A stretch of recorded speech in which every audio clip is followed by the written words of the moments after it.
Hello everyone, welcome once again to ऐसे news Punjab. दर्शकों, आज हमारी टीम पहुंच चुकी है तहसील मुकेरिया, ज़िला होशियारपुर में। जैसे कि आज दिन है संडे और आज के दिन लोग कई बिजी रहते हैं, छुट्टियां होती हैं तो कई आराम से सोचते हैं कि आज घर पर रहेंगे एंड टीवी देखेंगे, कई सारे एंटरटेनमेंट करेंगे। बट आज हम आए हुए हैं संत रामपाल जी महाराज के सत्संग में। अब संत रामपाल जी महाराज कौन है ये बताने की ज़रूरत तो आपको है नहीं। संत रामपाल जी महाराज अपनी चलाई गई अन्नपूर्णा मुहिम के कारण दिन ब दिन चर्चाओं में रहते हैं। आए दिन उन्हें अवार्ड मिलते रहते हैं, आए दिन किसान सम्मान समारोह से उन्हें सम्मानित किया जाता है। तो आइए यहाँ पर जो संत रामपाल जी महाराज के द्वारा सत्संग आयोजित किया गया है, यहाँ की व्यवस्थाओं के बारे में बात करते हैं। और यहाँ पर जो आप देख सकते हैं कि पार्किंग की व्यवस्था की गई है, तो पार्किंग के हिसाब से हम देख सकते हैं यहाँ पर कई सारी संगत आई हुई है। यहाँ पर कई फोर व्हीलर रखी हुई हैं और कई सारी जो आप देख सकते हैं बाइक भी हैं। तो इस हिसाब से हम अंदाज़ा लगा सकते हैं कि कई संगत यहाँ पर आई हुई है और यहाँ संगत की किस तरीके से व्यवस्थाएं की गई हैं, कैसी क्या यहाँ पर जो लोग हैं उनके अंदर कैसी श्रद्धाएं हैं, कैसी भावनाएं देखने को मिलती हैं, यहाँ सत्संग में आकर हम ये सब जानने वाले हैं।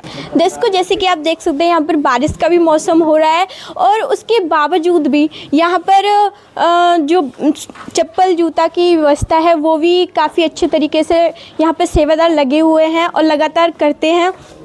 तो अगर हम बात करें कहीं भागवत की या फिर मंदिरों की, तो वहाँ पर देखते हैं कि जूता चप्पल की बहुत बड़ी दिक्कत रहती है। आप कहीं भी जाते हैं फिर भी जूता चप्पल हमारे गुम हो जाते हैं, वापस आकर नहीं मिलते। पर यहाँ पर संत रामपाल जी महाराज के सत्संग स्थल देख लो या फिर संत रामपाल जी महाराज के सतलोक आश्रमों में देख लो, जूता चप्पल की बड़ी ही अच्छी तरीके से व्यवस्था रहती है। यहाँ पर जो है भगत जुड़ चुके हैं जो पार्किंग और जूता चप्पल की व्यवस्था संभाल रहे हैं। आइए इनसे बात करते हैं।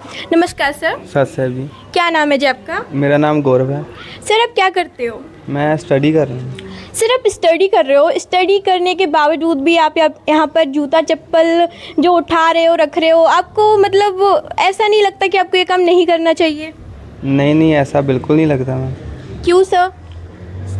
देखो मैम, ऐसे है कि हमारे संत रामपाल जी महाराज जी ने कहा कि हमें सेवा करनी चाहिए जिससे हमारे पाप नाश होते हैं, इसलिए हम सेवा करेंगे। जी सर, यहाँ पर जो पार्किंग की व्यवस्था है किस तरीके से देखी जा रही है? जिद्दां भी कोई भी मोटरसाइकिल आंदा पिया, गड्डी आंदी पई, सारे इत्थे लाइन वाइज खड़ी करदे पे आ कि भगतां नूं कोई भी लाण दी दिक्कत ना आवे, ना कड्ढण दी दिक्कत आवे।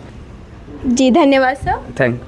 तो आइए चलते हैं और अब देखते हैं जो चाय वगैरह की व्यवस्था की गई है वहाँ पर कैसी व्यवस्था और क्या क्या किया गया है। आप देख सकते हो अभी यहाँ पर बारिश लगी हुई है, लेकिन उसके बावजूद भी यहाँ पर सेवादार अपनी सेवाएं कंटिन्यू रखे हुए हैं और यहाँ पर जो है जो भी बन रहा है या फिर चाय भी कुछ भी, आइए इनसे बात करते हैं और जानते हैं किस तरीके से कितनी संगत के लिए यहाँ पर व्यवस्थाएँ करते हैं।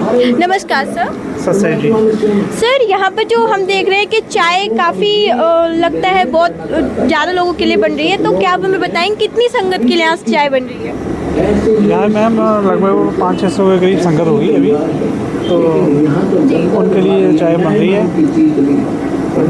जी सर, चाय के साथ में कोई और व्यवस्था की गई है? हाँ जी, चाह ਦੇ ਨਾਲ ਜਿੱਦਾਂ ਹੁਣ ਬਿਸਕਟ ਹੈਗੇ ਤੇ ਉਹ ਦਿੱਤੇ ਜਾ ਰਹੇ ਆ जिन्हें भी सत्संग सुनने वास्ते भगत आए हुए हैं उन्होंने। सर एक सवाल और आपसे रहेगा कि ये जो सत्संग है या फिर ये जो व्यवस्थाएं हैं वो केवल एक ही दिन होती है या फिर महीने में या फिर जितने भी कब एक ही बार होता है या फिर?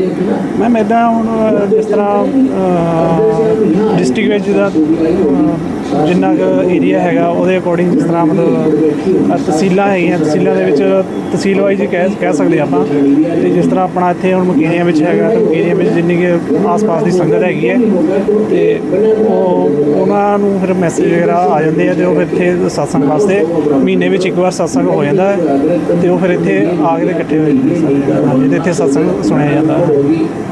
जी सर। मैं जानना चाहूँगी कि जैसे कि यहाँ की संगत यहाँ आती है, ठीक है, लेकिन हमने सुना है कि संत रामपाल जी महाराज की कई संगत है, अलग अलग स्टेट्स में संगत है, अलग अलग कंट्रीज़ में भी है और जो है डिस्ट्रिक्ट में भी है। तो सर आप हमें ये बताएं कि सारी संगत तो यहाँ नहीं आ सकती, क्या हर संडे हर स्टेट में, हर एक कंट्री में या फिर हर डिस्ट्रिक्ट में सत्संग होता है? जी मैम, होता है सत्संग। जी, वहाँ पर ऐसी ही व्यवस्था की जाती है? हाँ जी बिल्कुल इस तरह।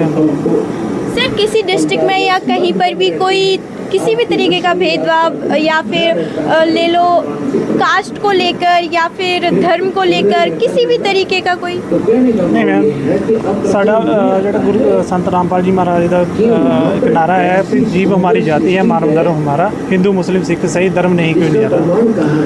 सर जो आप चाय बना रहे हो, क्या आपको ये बनाने के संत रामपाल जी महाराज पैसे दे रहे हैं? मैम हाँ जी, संत रामपाल जी द्वारा जो भी इतने अरेंजमेंट किया हुआ सारा उन्होंने द्वारा ही होया पिया है, ते किसी को कोई भी पैसा नहीं लिया जाता। सर आपको कोई पर्सनली पैसे दे रहे हैं यहाँ पर चाय बनाने के? नहीं मैम, कोई पैसा नहीं दे रहे। फिर आप सर ये काम क्यों कर रहे हो? मैम ये जो काम है धार्मिक काम है ना, ਇਹਦੇ ਵਿੱਚ ਇਹ ਹੈਗਾ ਜਿੱਦਾਂ ਸਾਡੇ ਕੋਈ ਕਿਸੇ ਤਰ੍ਹਾਂ ਦੇ ਕਿਸੇ ਵੀ ਪ੍ਰਕਾਰ ਦੇ ਹੁੰਦੇ ਆ ਪਾਪ ਕਰਮ ਹੁੰਦੇ ਆ ਉਹ ਕੱਟੇ ਜਾਂਦੇ ਆ। तो आपके कहने का मतलब है पाप कर्म काटने के लिए आप यहाँ पर सेवा करते हो? हाँ जी ਇਹਦੇ ਨਾਲ ਵੀ ਥੋੜੇ ਬਹੁਤ ਜਿਹੜੇ ਸਾਡੇ ਪਾਪ ਕਰਮ ਕੱਟੇ ਜਾਂਦੇ ਆ। ਬਾਕੀ ਇਹ ਜੋ ਵੀ ਸਾਡੇ ਅਸੀਂ ਭਗਤੀ ਕਰਨੀ ਹੈ ਉਹ ਸਾਡੇ ਵੇਦਾਂ ਸ਼ਾਸਤਰਾਂ ਦੇ ਅਨੁਸਾਰ ਹੀ ਸਾਨੂੰ ਕਰਨੀ ਚਾਹੀਦੀ ਹੈ। ਜਿਹੜੇ ਸੰਤ ਰਾਮਪਾਲ ਜੀ ਮਹਾਰਾਜ ਭਗਤੀ ਦਿੰਦੇ ਉਹ ਵੀ ਸਾਨੂੰ ਸਾਡੇ ਵੇਦਾਂ ਸ਼ਾਸਤਰਾਂ ਦੇ ਅਨੁਸਾਰ ਹੀ ਦਿੰਦੇ। सर आपको सेवा करने की प्रेरणा कहाँ से मिलती है? ਸੰਤ ਰਾਮਪਾਲ ਜੀ ਮਹਾਰਾਜ ਦੇ ਸਤਸੰਗ ਵਗੈਰਾ ਸੁਣਦੇ ਆ ਅਸੀਂ ਹੈ ਨਾ ਜੀ, ਉਹ ਜੋ ਵੀ ਉਹਨਾਂ ਦਾ ਇੱਕ ਉਦੇਸ਼ ਮਤਲਬ ਉਹਨਾਂ ਦਾ ਇੱਕ ਮੋਟੋ ਹੈਗਾ ਹੈ, ਮਤਲਬ ਮਾਨਵਤਾ ਦੀ ਸੇਵਾ ਹੀ ਕਰਨਾ, ਉਹਦੇ ਅਕੋਰਡਿੰਗ ਫਿਰ ਅਸੀਂ ਅੱਗੇ ਕਰ ਰਹੇ ਹਾਂ ਸਾਰਾ। धन्यवाद सर। ਹਾਂਜੀ ਸਤਿ ਸ੍ਰੀ ਅਕਾਲ। तो दर्शकों जैसे कि अभी हमने यहाँ पर जाना कि जो यहाँ पर हमें हर एक व्यक्ति के अंदर जो संत रामपाल जी महाराज के शिष्य हैं उनके अंदर हमें सबसे बड़ी चीज़ है वो देखने को मिल रही है सेवा, जो कि संत रामपाल जी महाराज के दिए हुए संस्कारों का जो प्रभाव है वो यहाँ पर हमें बेहतर तरीके से देखने को मिल रहा है। आइए अब अंदर चलते हैं और अंदर की व्यवस्थाएं देखते हैं। यहाँ पर हमें सत्संग स्थल के बाहर देखने को मिल रहा है कि यहाँ पर एक जो सेवादार हैं वो कुछ सेवा यहाँ पर कर रहे हैं। आइए उनसे जानते हैं और बात करते हैं और जानते हैं। नमस्कार सर। सत साहिब जी, सत क्या नाम है जी आपका? जी मेरा नाम प्रेमदास। सर आप यहाँ पर क्या कर रहे हो? हम जी संत रामपाल जी महाराज जी का सत्संग सुनने आए हैं और बर्तन की सेवा कर रहे हैं इधर। सर आप यहाँ पर हम देख रहे हैं कि लगातार जो है बारिश भी गिर रही है, पर फिर भी आप यहाँ पर सेवा क्यों? परमात्मा की सेवा करने में बारिश का क्या देखना, धूप का क्या देखना जी, परमात्मा सेवा तो सेवा ही है ना। जी सर, मैंने अभी सुना है कि कलयुग में सतयुग की शुरुआत हो रही है। संत रामपाल जी महाराज जी की जब से अन्नपूर्णा मुहिम चलाई है तब से ये हमें सुनने को मिल रहा है। सर इसके बारे में आपका क्या कहना है? देखो जी, अन्नपूर्णा मुहिम तो बहुत अच्छी बात है जी। सभी अगर परमात्मा की सेवा करेंगे, लोगों की सेवा करेंगे तो अच्छा ही है। बाकी भी धर्मगुरु हैं जो अपनी जेब भरते हैं पैसे से।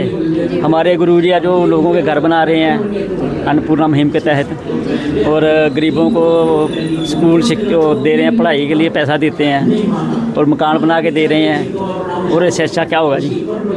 जी जी जी सर, धन्यवाद सर। सत साहिब जी। दर्शकों तो जैसे कि अन्नपूर्णा मुहिम की इन्होंने बात की है, तो अन्नपूर्णा मुहिम के बारे में मैं थोड़ा सा आपको बताना चाहती हूँ कि अन्नपूर्णा मुहिम के तहत संत रामपाल जी महाराज गरीबों को रोटी, कपड़ा, शिक्षा और चिकित्सा, इसके अलावा यहाँ तक कि मकान भी बनाकर दे रहे हैं। इसके अलावा जब हमारे हरियाणा और पंजाब में बाढ़ आपदा आई थी तब उस समय सरकार ने जब साथ नहीं दिया, तब संत रामपाल जी महाराज एक ऐसे संत थे जिन्होंने गरीबों की सुनी, जिन्होंने हमारे किसान भाइयों की सुनी, वो किसान जो हमारे देश की नींव है, उनके बारे में सोचा और उन्हें उस समय मदद की जब उनके खेत पानी से भरे हुए थे। उस समय संत रामपाल जी महाराज ने मोटर और पाइपें देकर उनके खेतों से पानी निकलवाया और आज उनके खेत जो है, उनकी फसलें हैं, काफ़ी लहरा रही हैं और उन्हें अच्छा जो है परिणाम देखने को मिला है। इसके तहत संत रामपाल जी महाराज को किसानों ने हरियाणा में कई सम्मानों से सम्मानित भी किया है। तो आइए अब अंदर चलते हैं और अंदर की व्यवस्थाएं देखते हैं और देखते हैं कि यहाँ पर संगत है वो किस तरीके से संगत की व्यवस्थाएं की है। आज का दिन संडे के दिन लोग अपने घर में आराम करते हैं, टेलीविज़नों पर अपना समय बर्बाद करते हैं। वहीं अगर हम बात करें यहाँ जो संत रामपाल जी महाराज का सत्संग आयोजित किया गया है, वहाँ पर आप देख सकते हो कि कितनी संगत यहाँ पर इकट्ठी हुई है और काफ़ी व्यवस्थित तरीके से यहाँ पर लोग बैठे हुए हैं। यहाँ पर माताएं बहनें अलग और भगत भाई अलग बैठे हुए हैं। तो अगर व्यवस्था की बात करें तो बेहतरीन यहाँ पर व्यवस्था की गई है और देख सकते हैं कि यहाँ पर जो है LED के माध्यम से संत रामपाल जी महाराज का सत्संग चल रहा है और जो माताएं बहनें भगत भाई यहाँ तक कि छोटे छोटे बच्चे भी यहाँ पर आए हुए हैं और बड़ी शांतिपूर्वक यहाँ पर सत्संग सुन रहे हैं। चने उठा गए एक मुट्ठी, दूसरे बरडे एनर्लेस हो जाए, उसमें कोई डिफेक्ट ना है, संतुलन ठीक हो जाए। वो पासिंग कहा करते, पासिंग डाल ले और बट्टे रख दिए और वो सौदा बाकी और करना होता है। 10 मन 20 मन चने लेने होते हैं, वो तोड़ने अलग से। वो पासिंग कोई सौदे में नहीं होती, वो एक मुट्ठी चने पड़े रहो। तो यहाँ क्या बताते हैं परमात्मा कि एक सतनाम के सिमरण की इतनी कीमत है। सतनाम पाल रंग होरी हो और दूसरी तरफ 14 लोग चढ़ावे, शिव का लोक, विष्णु जी का लोक, ब्रह्मा जी का लोक, दुर्गा का लोक और ये ब्रह्म का लोक और ये जो है ना गोलोक और ये 14 लोग जो है पाताल उतल पतल, ये सारे चढ़ा दे। और 3 लोक पासेंग थोड़े रंग होरी हो, ये 3 लोग तो पासेंग कोई सौदे में नहीं है। पृथ्वी लोग, इस पृथ्वी पर छोटा सा कोई टुकड़े का राजा बन जाता है, मंत्री मुख्यमंत्री, फूला नहीं समाता। इस ज्ञान के साथ की तुलना आपको पता चलेगा। क्या बताते हैं, 3 लोग का राज जीव को जय कोई दे, लाख बधाई क्या करे जय नहीं नाम तने। धिक्कार है उस राज को जो भक्ति नहीं है, जिसके पास ये सतनाम नहीं है। तो क्या बताते हैं, सतनाम पालड़ रंगोरी हो और 14 लोग चढ़ावे राम रंगोरी हो, 3 लोग पासिंग धरे रंगोरी हो, तो ना तुले तुलाया राम रंगोरी। तब धर्मदास जी से परमात्मा ने कहा कि नीचे जा बेटा, ऐसा मंत्र दूंगा, सच्चे नियम से नियमित रहकर ये भक्ति करना, थोड़े ही सिमरण से। मुझे मालूम है कि इस काल के लोग पर तुम भक्ति नहीं कर सकते, ना जाने कितने प्रकार के पचेड़े तुम्हारे जकड़ रखे हैं, लेकिन ये सिमरण ऐसा दे दिया, थोड़ा भी सिमरण कर लेंगे तो भी कल्याण कर दूंगा तुम्हारा। और आप जाइए नीचे।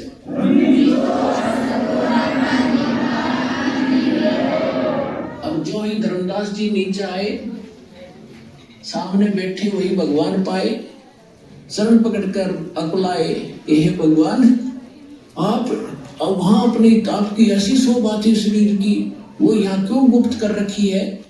तब परमात्मा ने कहा कि यदि मैं उसी तेजो युक्त उस शोभा युक्त यहाँ आ जाऊं तो मेरे को कोई देख नहीं सकता, क्योंकि चरम दृष्टि उस प्रकाश को नहीं देख सकती। और फिर ये काल का कलेजा फट जाए, अब तो उसको पता नहीं मैं कौन हूं, और उसको चिंता बनी रहती है कि इस प्राणी को सच्चा मार्ग ना मिल जाए। इसलिए इसने ना जाने कितने दूत छोड़ रखे हैं इस मेरे प्यारे आत्माओं को मिसगाइड करने के लिए। कोई कुछ बता रहा है भगवान की डेफिनेशन, कोई मंत्र कुछ बता रहा है, कोई साधना कुछ बता रहा है, भट्ठा बैठा रखे। इसलिए धर्मदास, मैं आपको ये सच्ची भक्ति बताने के लिए आया हूँ। और इसको तो धर्मदास जी, तो दास तो आपको बताना चाह रहा था, धर्मदास जी ने आके बताया। कबीर सागर में आपको बहुत बार दिखाया, फिर सन्याड़े पर दिखाऊंगा। उसमें वहां ऐसी सृष्टि है, वहां पर सब भाई बहन जो पहले चले गए वहां ठाठ से रहते हैं, स्त्री पुरुष है, परिवार है, वहाँ सारे सुख है, सब सुख पदार्थ वहाँ पर उपलब्ध है। और उन आत्माओं, जिन महापुरुषों को परमात्मा मिले, उन्होंने बताया। आदरणीय गरीबदास जी ने बताया, आदरणीय नानक साहब जी ने यही ज्ञान दिया। लेकिन जो गरीबदास जी ने जो विशेष रूप से ज्ञान दिया है, वो परमात्मा और इन सब महापुरुषों की अपनी एक। तो ये सत्संग समारोह था तहसील मुकेरिया ज़िला होशियारपुर के अंदर। यहाँ पर हमें बड़े बूढ़े बच्चे सभी के अंदर बड़ा ही उत्साह और भाईचारा देखने के लिए मिला है। तो ऐसी खबरों को देखने के लिए संत रामपाल जी महाराज की विशेष जानकारियाँ जानने के लिए बने रहिए हमारे चैनल ऐसे न्यूज़। धन्यवाद।